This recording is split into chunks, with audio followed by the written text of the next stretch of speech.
Hey, how you doing? This is Range Rover Specialist. Just going to go over brake pads, thickness, when to change them, what to do, and how to do the rotors, and see if the rotors are too thick, too thin, or the pads are too thick or too thin. Here are little measurement tools.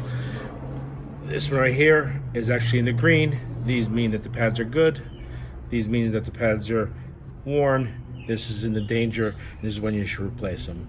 These pads were over here, which is a 4mm thickness. So if you measure it, that's about 4mm. If you look at the rotor and the pad sensor, you can see that the pad sensor is touching over here. So we usually measure in between from the rotor to the pad and see how much life is left. 4mm. I go minimum of 4mm only because when you start going lower than that, the caliper itself comes out too far, and especially when the car gets old, it gets rusty, corroded, and doesn't go back in, and then you have to replace calipers. So instead of waiting longer on replacing brake pads, you do them a little sooner, and your calipers will last a little longer and a little less wear and tear. Plus, there's usually a lip. If you look real close, you can see a lip on the rotor, on the outside and on the inside. So the thickness of the rotor, when you measure it, is in full thickness.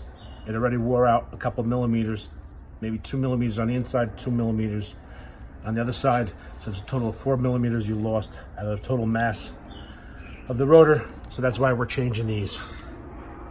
This is a 2016 Range Rover Sport, supercharged.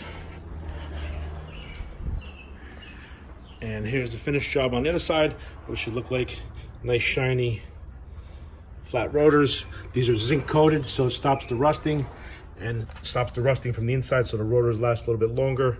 They're special heat treated, which also make them last a little bit longer. And then if you look at the thickness of the brake pad, these are probably about 10 to 12mm worth of brakes. Average is about 10 to 14,000 miles, depending on how you drive. If you do a lot of city driving, you're going to do a lot less, but that's about the average. Check out the next video where you see installation.